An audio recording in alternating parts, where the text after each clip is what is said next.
So I'm not actually much of a Porsche guy, it's just not really my car, but nobody, absolutely zero luxury brands have better marketing than Porsche. And I'm not talking about advertising, because they do have some of the best advertisements. Remember those, the poster campaign they did, basically forever, phenomenal.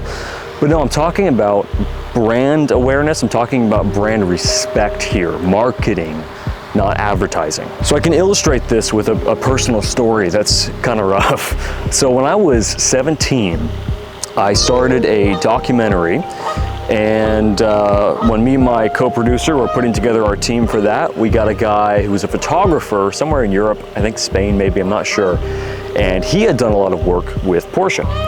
And so when Porsche figured out that he was involved in that and that we were doing that together, they offered us a $10,000 sponsorship for the project. And we convened, me and my co-producer, we talked about it, and we both decided to leave that offer on the table, which is now one of my few regrets in life. And I made that decision purely out of fear. I was terrified, I lost sleep over this, I was terrified of letting Porsche down, because this was our first big project, and I have still to this day never once seen a video or photo of a Porsche online, on Instagram or whatever, that didn't look phenomenal, cinematically beautiful. Just every single time I see a video of a Porsche, it looks great, even when Porsche had absolutely zero involvement in the project whatsoever. Because everybody is afraid of letting Porsche down. And I was so afraid of letting Porsche down that I left 10 G's on the table when I was broke. Same with Ferrari. Ferrari is incredibly careful about brand image. They regularly send cease and desist letters to their own customers if they wrap their cars or add some weird decals or modify it in any way. You're not allowed to do that with your Ferrari. Meanwhile, Lamborghini's at the bottom of the totem pole for luxury cars because they do allow that.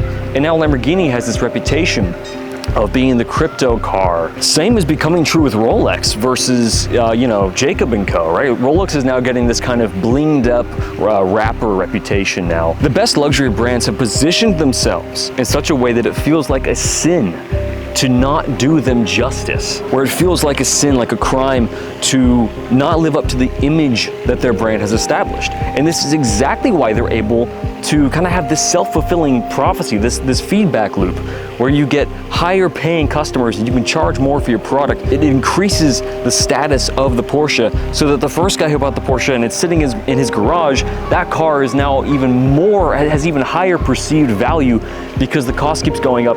This is how you build a legendary luxury brand that everybody wants. But if tomorrow Porsche puts out a video that's absolutely terrible on their main page and it looks ugly or there's AI slop, now Porsche has set a precedent here that it's okay to sin against their brand. And if they do that, it's all over. It's going to become Lamborghini. So when you are making your content, you need to make sure that you're setting a precedent early on that it's not okay to sin against your brand. You need to be so respected that nobody dare insult your image. And in order for the mass market to respect you, first, you have to respect yourself.